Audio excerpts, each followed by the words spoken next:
You know, they say grief can tear a family apart. But what if it twists the ones you love into unrecognizable monsters? What if the man who promised to cherish you becomes the very source of your darkest nightmares? And what if, in that profound darkness, a secret life, began to bloom, forcing you to carry a future born of your deepest pain?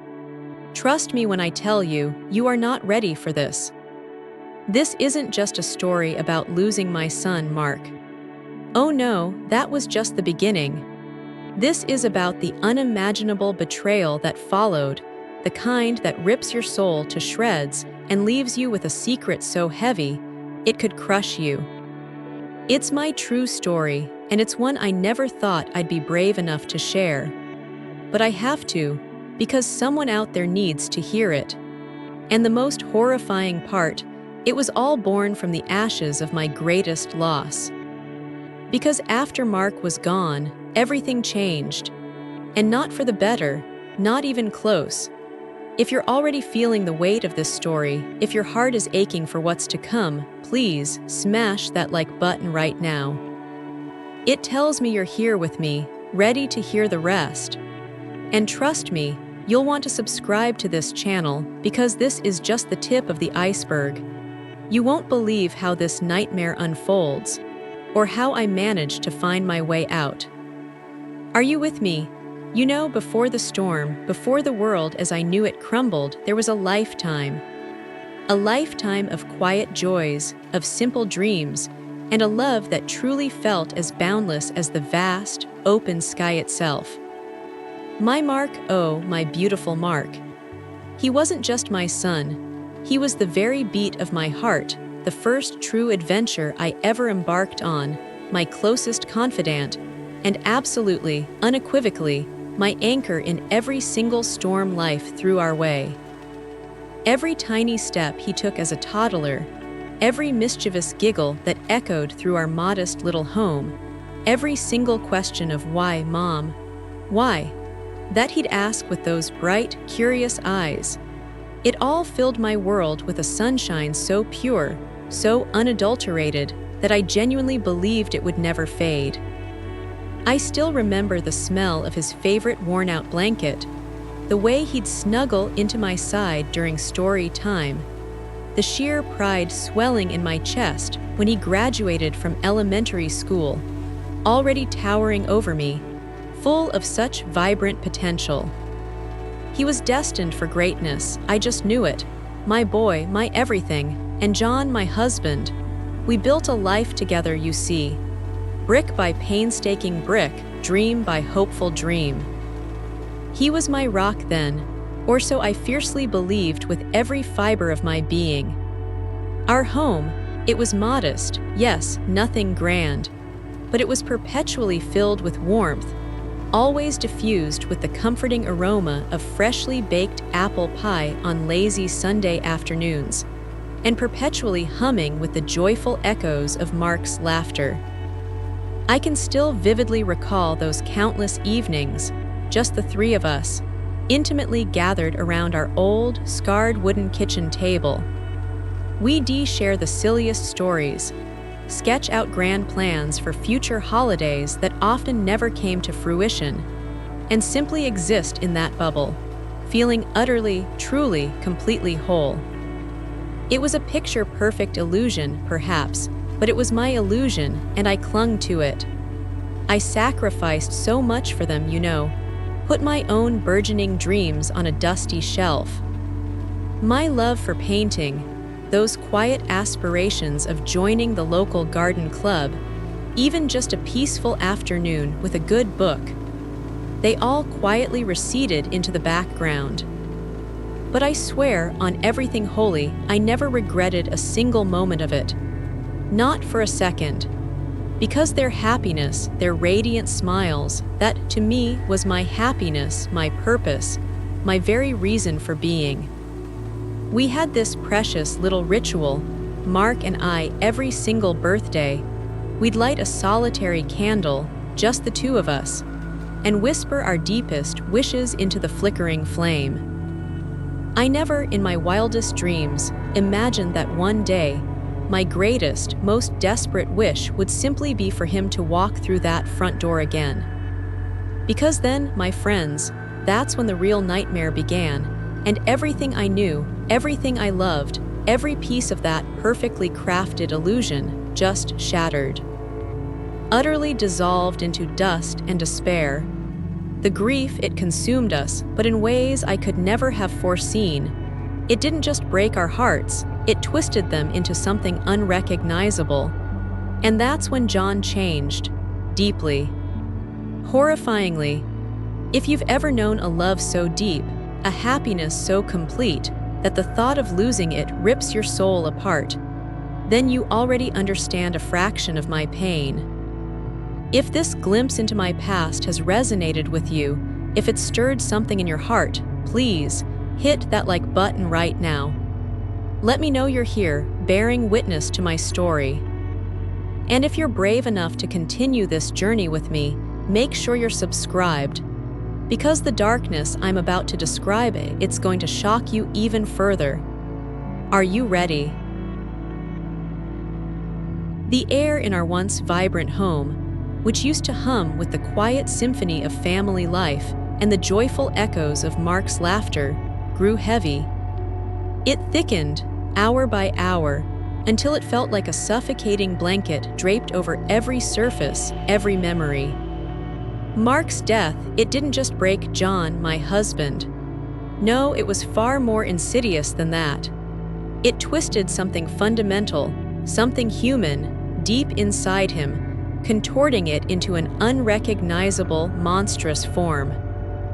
At first, it was subtle, a chilling whisper of change you could barely perceive. Just a profound, withdrawn silence that settled over him like a shroud. Eyes that looked right through me, vacant and distant, filled with a raw, unyielding pain I recognized.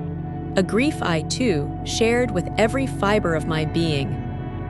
I clung to the desperate hope, desperately naive now that I look back, that our shared sorrow, our colossal loss, would somehow bind us even tighter, forging an unbreakable bond in the crucible of despair. Oh, how utterly, tragically wrong I was. Instead of the comfort I so desperately craved, I found a chilling, terrifying distance growing between us, a chasm that widened with each passing, silent day. He started blaming me, you see, whispering insidious accusations under his breath, venomous words that clawed at my already fragile sanity. "It's your fault," he'd mutter, his voice a low, guttural growl that sent shivers down my spine. "You should have." And then he'd trail off, leaving those poisonous, unfinished sentences hanging in the air like a looming death sentence, suffocating me slowly. Our home, which had once been my sanctuary, my haven, the very heart of my existence, slowly, chillingly, transformed into a desolate prison. My days melted into an agonizing blur of walking on eggshells, each step tentative, filled with annoying anxiety. I lived to anticipate his volatile moods, to desperately try to appease the unappeasable darkness that now consumed him. I found myself shrinking, physically and emotionally, into a corner of my own life, trying to become invisible. I cooked, my hands moving mechanically through familiar motions. I cleaned until every surface gleamed, desperately trying to polish away the growing despair. I even tried, futilely, to keep the lingering ghost of Mark, his vibrant spirit, alive within those walls, lighting candles, reminiscing about happier times. But every single effort felt like an exhausting, hopeless struggle through thick, clinging quicksand. His grief, instead of finding a healthy outlet, instead of healing, festered. It became a dark, churning, inescapable storm within him, and I was caught directly in its unforgiving, relentless eye. The emotional abuse, insidious and cruel, started first. The harsh, cutting words, the constant, soul-crushing criticism, the way he'd belittle every single thing I did, reducing my worth to nothing more than dust. It was a slow, agonizing erosion of my very essence, leaving me a hollowed-out shell of the woman I once was. I was drowning in plain sight, utterly, terrifyingly isolated, with no one, absolutely no one to turn to.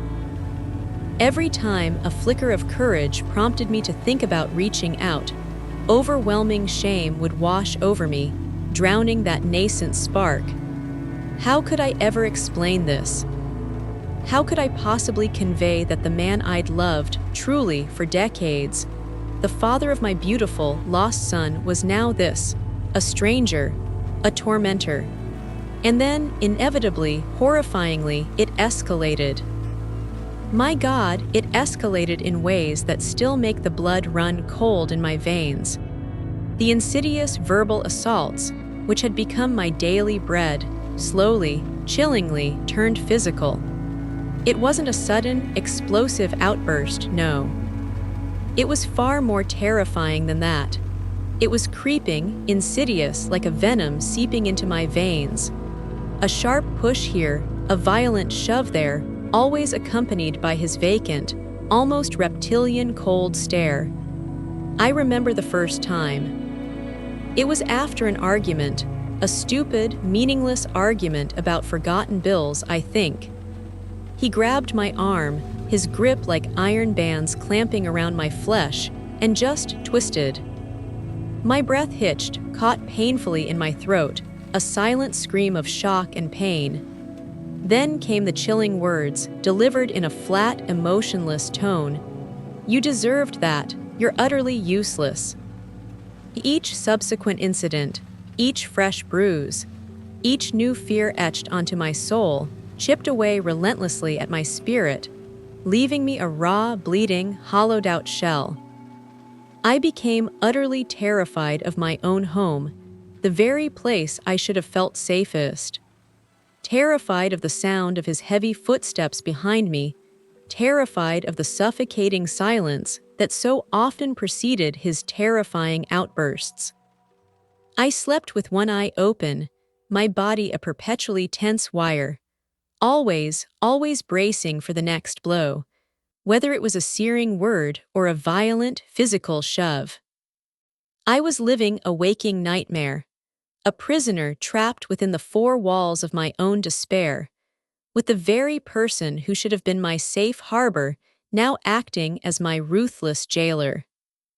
My entire world had condensed into a singular, agonizing point of fear and a profound, soul-crushing despair that threatened to consume me whole.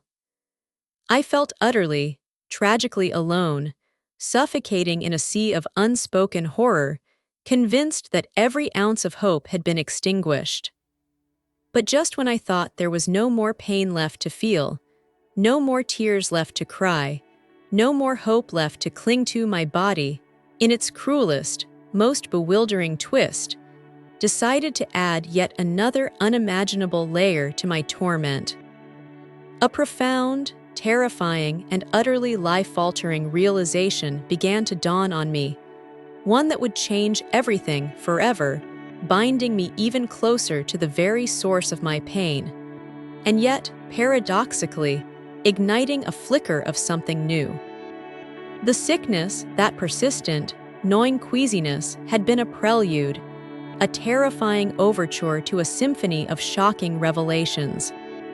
I tried to dismiss it, to bury it under layers of stress and grief, but the undeniable truth began to assert itself. My body was changing, undeniably so. And then came the moment that ripped open a wound I didn't even know I had. A moment that would forever bind me to my tormentor, and yet, in a twist of fate I still can't quite comprehend, offer a desperate, fragile flicker of hope, a reason to endure. It was a discovery so shocking, so utterly unbelievable, that it simultaneously paralyzed me with terror and ignited a desperate, burning resolve. Because the test, the undeniable truth revealed on that small, white stick, it meant everything. The sickness, that persistent, gnawing queasiness, had been a prelude, a terrifying overture to a symphony of shocking revelations. I tried to dismiss it, to bury it under layers of relentless stress and the crushing weight of grief for Mark. But my body, oh, my stubborn, resilient body, had other plans. The undeniable truth began to assert itself with an insistent clarity. My appetite, once negligible, swung wildly. Certain smells, harmless before, now sent me reeling.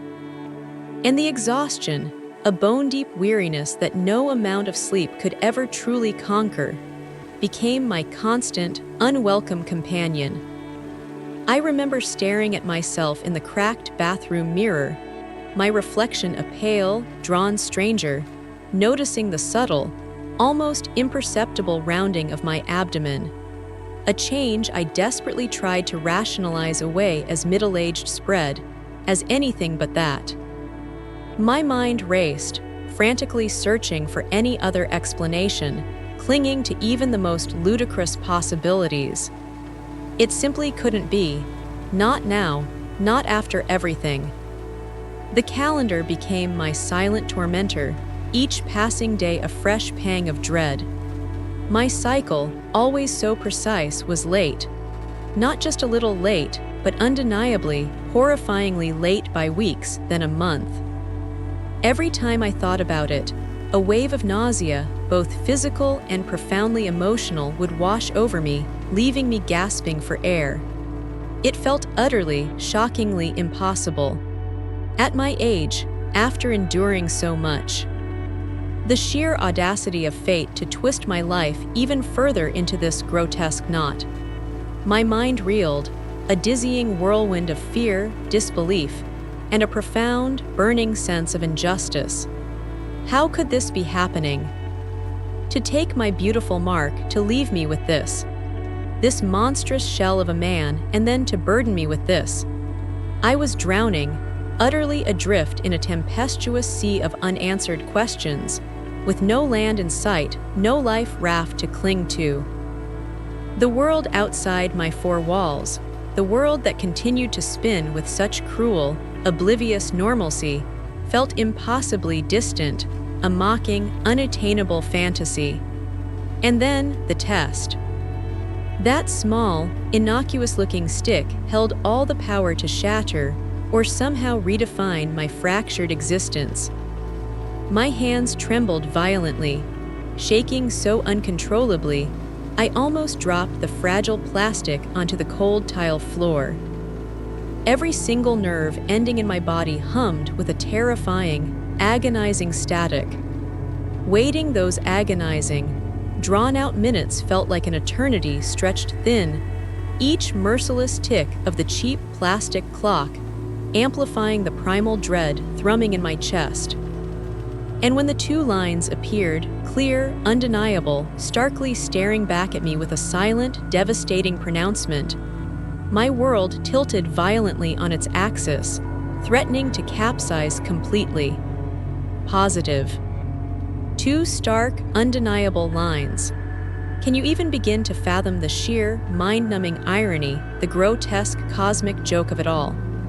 In that house steeped in profound sorrow, where laughter had long died and unspeakable abuse had taken root, a new life, innocent and utterly dependent, was unmistakably growing inside me. His child, my tormentor's child. My heart hammered against my ribs, a trapped bird, frantic and desperate, fighting to escape its cage. What was I going to do? How could I possibly bring a child, an innocent soul, into this endless, suffocating nightmare? The sheer weight of this impossible secret, this living paradox, felt utterly, completely unbearable. It was a cruel twist of fate, yet within that darkness, a single, tiny, almost imperceptible flicker began to glow. That flicker was born out of absolute desperation, a primal instinct to protect this vulnerable life growing within me. Because this tiny, fragile miracle, woven from threads of darkness and unimaginable pain, suddenly, terrifyingly, became my only reason to fight. My desperate, terrifying, impossible reason to escape. But the walls of my prison felt insurmountable. Who could I turn to? Who would believe such an unbelievable, horrifying truth? The very thought of escape was paralyzing, a dizzying abyss of where would I go? And who would believe me? But then, amidst the deafening roar of my fear, a voice, deep within my soul, one I hadn't truly heard in years, whispered. It was barely a whisper, a fleeting breath of sound, but it carried a single, desperate word. A name. A memory of a bond, a friendship long forgotten, buried under years of pain and isolation. And that whisper, that single, fragile spark of remembrance, began to ignite a fire within me.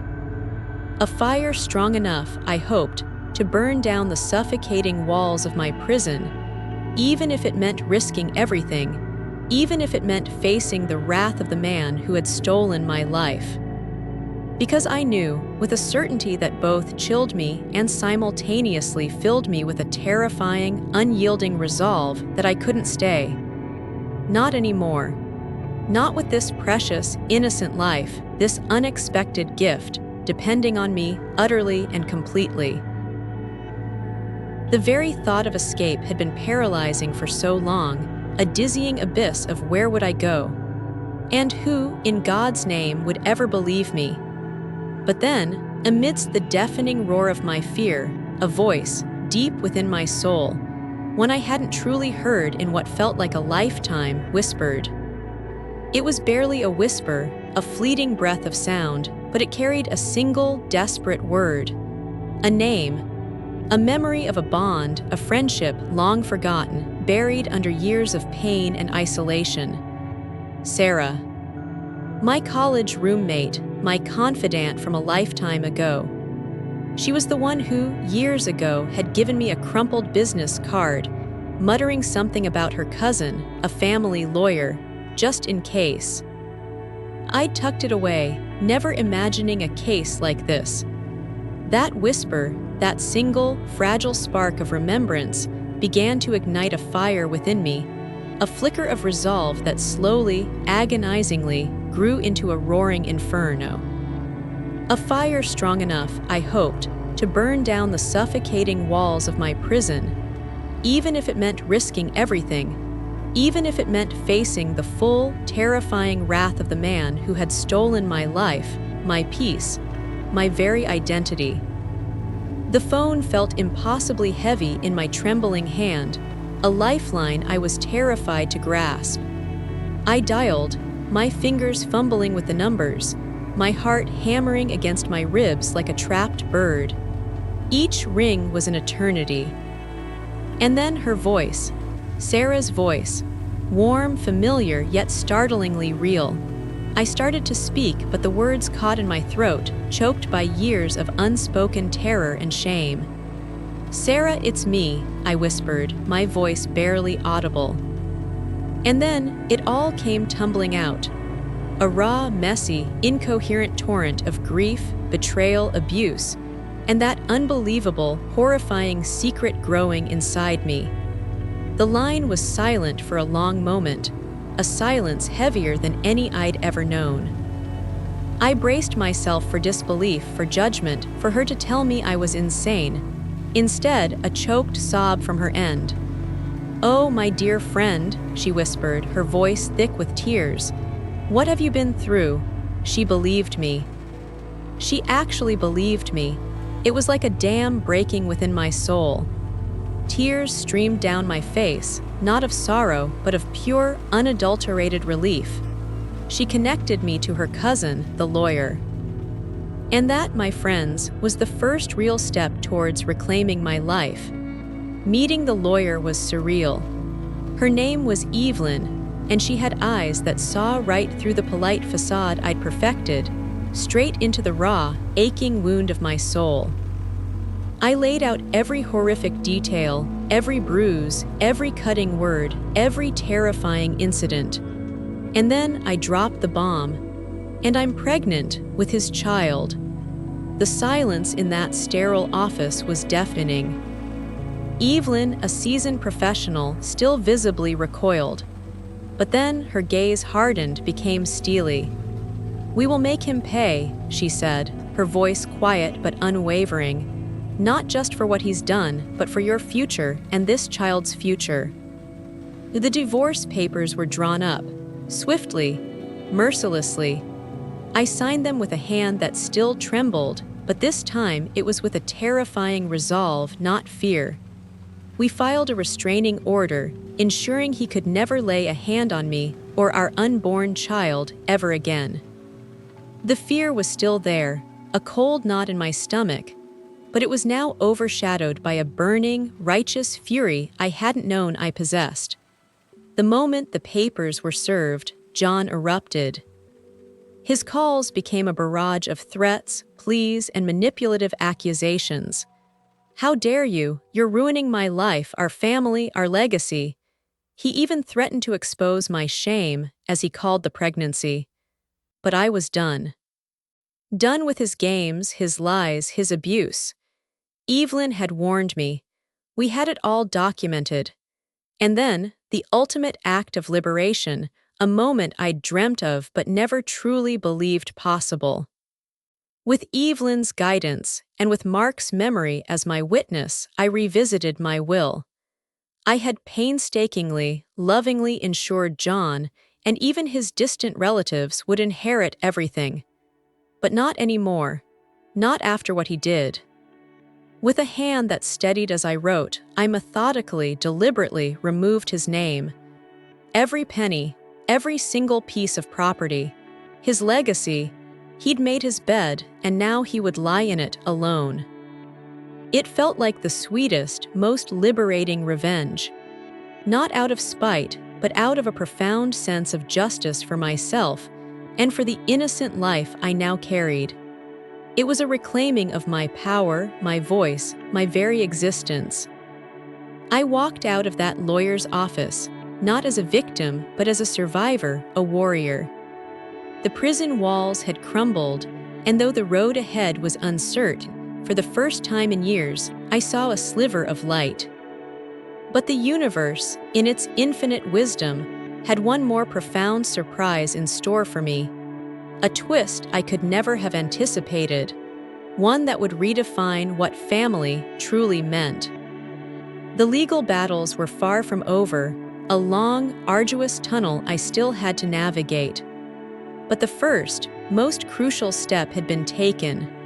I was free, physically, if not yet entirely emotionally.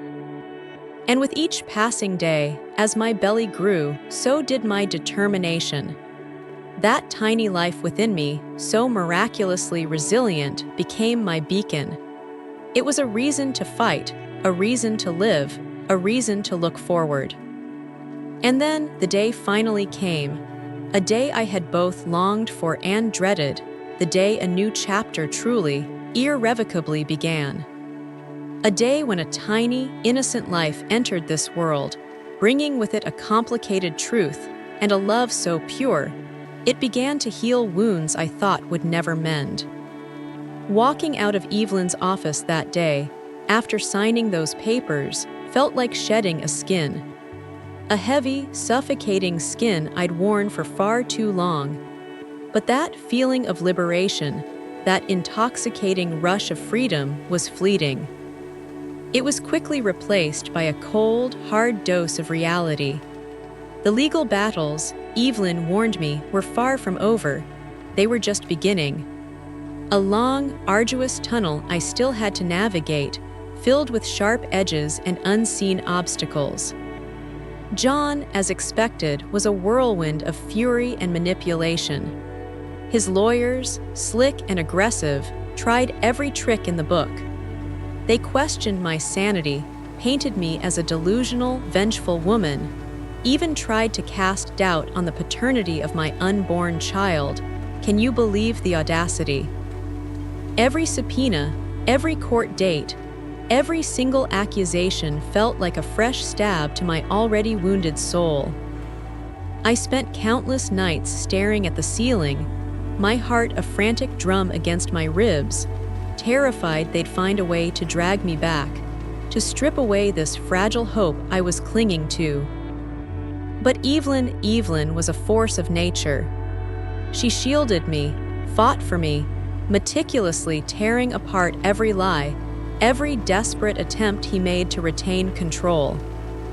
She was my rock through that storm, and for that I will be eternally grateful. And through it all, as the legal battles raged, the most profound miracle continued to unfold within me.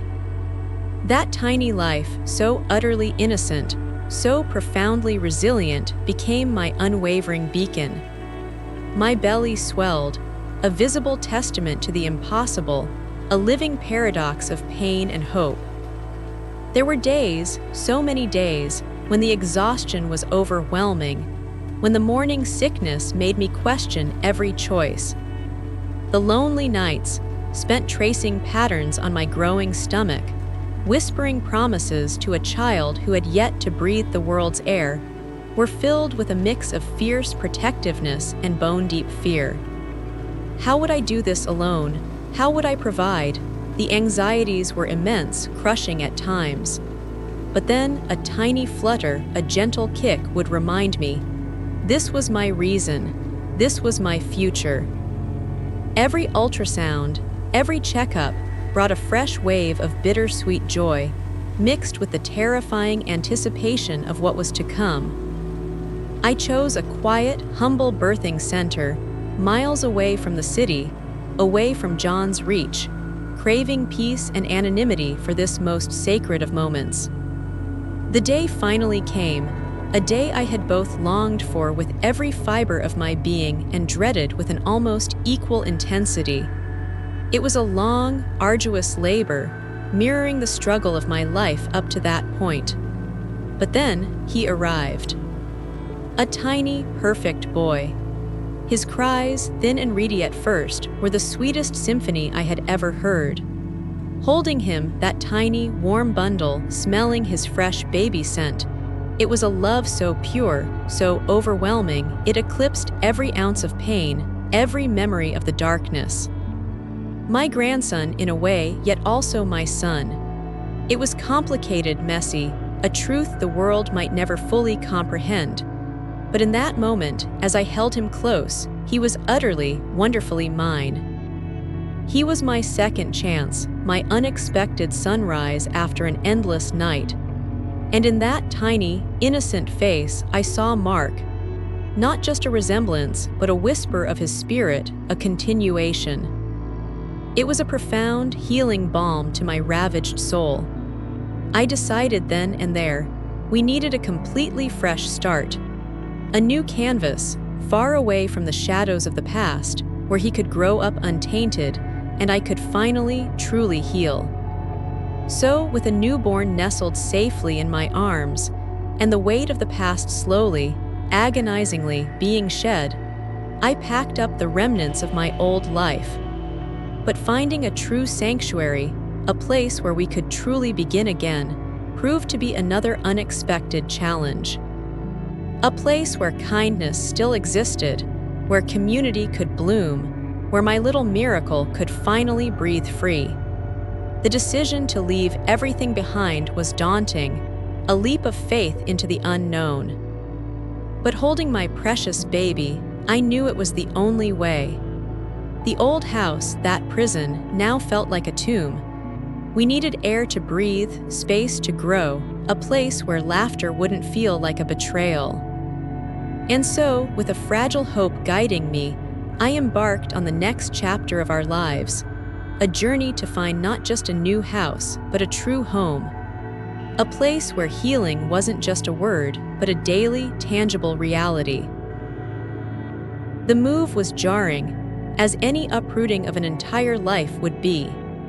I chose a small, unassuming town nestled deep in the countryside, miles and miles away from the suffocating shadows of my past, from the city that held so many painful memories from him. The air here felt different, lighter, cleaner somehow, even if it was just my weary soul finally exhaling. My humble new house, though much smaller than the one I left behind, immediately felt like a sanctuary, a blank canvas waiting for new colors. My little one, still so fragile and utterly dependent, was my constant companion, my little beacon of pure, unfiltered joy. His tiny gurgles, his grasping fingers, his innocent eyes looking up at me with such trust. He was the undeniable proof that life, even after the most profound darkness, could bloom again. He was my purpose, my anchor in this new, uncharted sea. I spent those first few months just learning to breathe again, to simply be.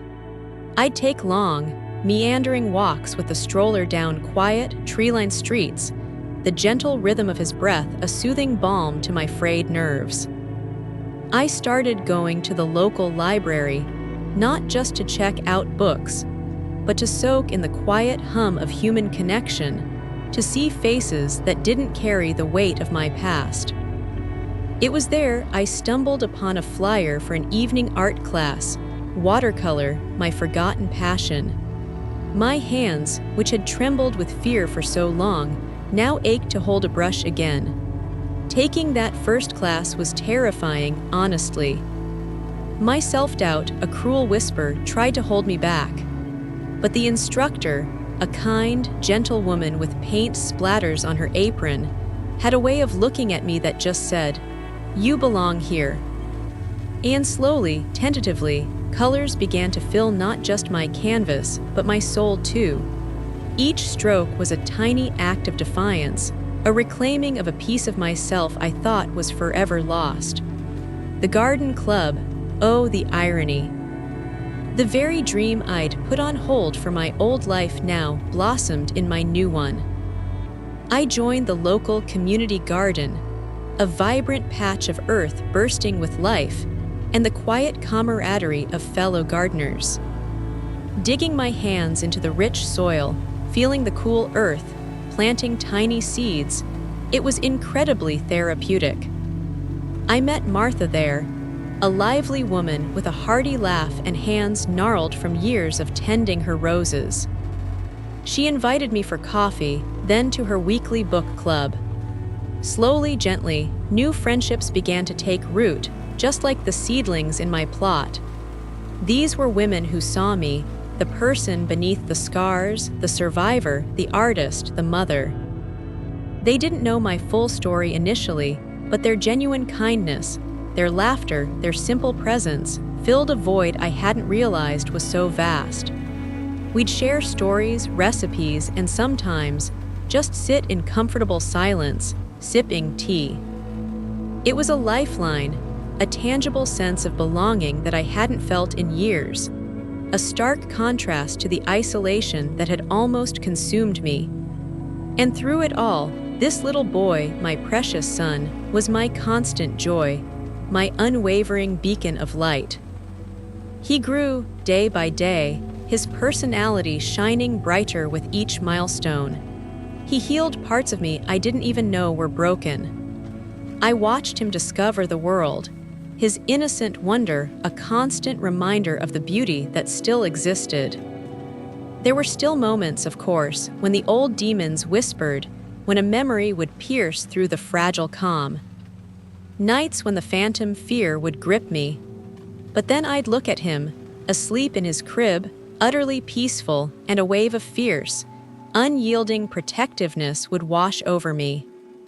He deserved a life free of shadows, and so did I. I learned to face those whispers, to acknowledge them, and then to let them go.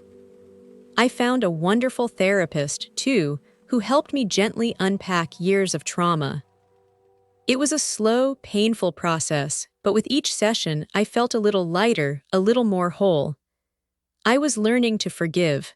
Not him, not yet, perhaps never, but myself, for staying, for allowing it to happen. And in that forgiveness, I found a profound sense of peace. I was not just surviving anymore. I was truly, genuinely living. And just when I thought my life had finally found its peaceful rhythm, when I believed I had closed the book on heartache and betrayal, the universe, in its own mysterious way, had one more profound, incredibly unexpected surprise in store for me. A twist that proved kindness still existed in the most unexpected places, and that true family isn't always about blood. My world, once so small and terrifying, was expanding, filled with new colors, new friendships, and a love deeper than I ever thought possible. But there was still one more piece of the puzzle, one final act of justice, or perhaps a profound statement of purpose that I knew I had to make. Something that would not only solidify my newfound freedom, but also offer a hand to others who might be trapped in their own silent nightmares. Because after all I had been through, I knew I had a responsibility, a story to tell, and a legacy to create that was entirely my own. My world, once so small and terrifying, constricted by fear and betrayal, had finally burst open.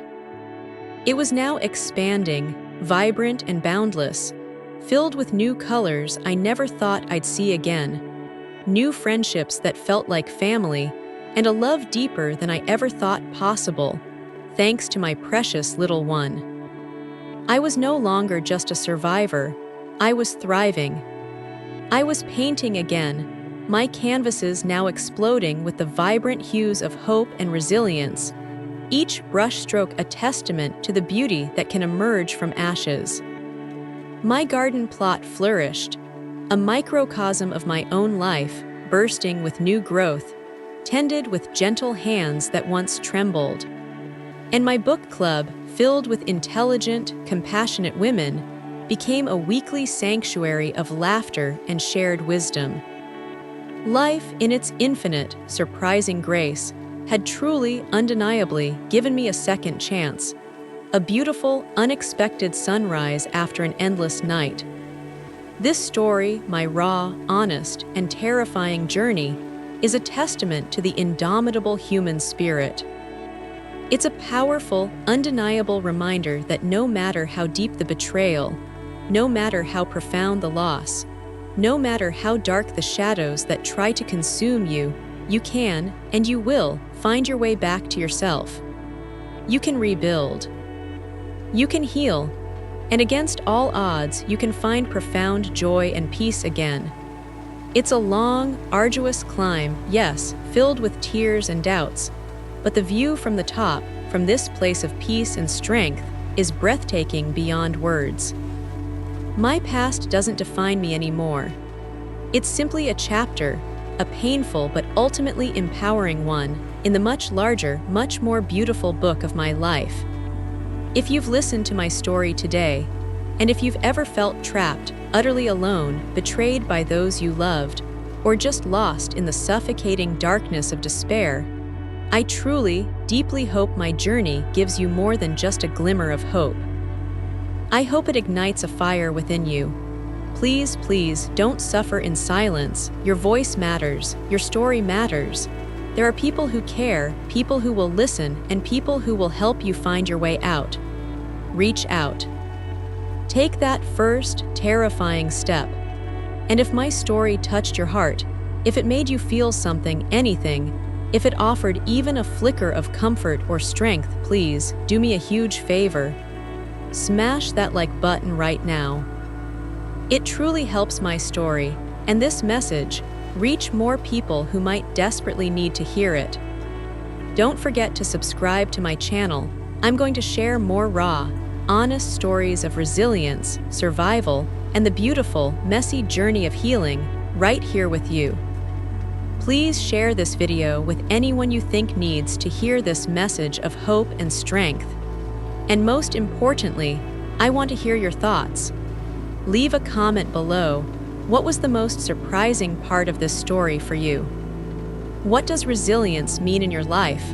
Let's build a community of support, of understanding, right here, where no one ever has to feel truly alone. Thank you for listening. Thank you for being here.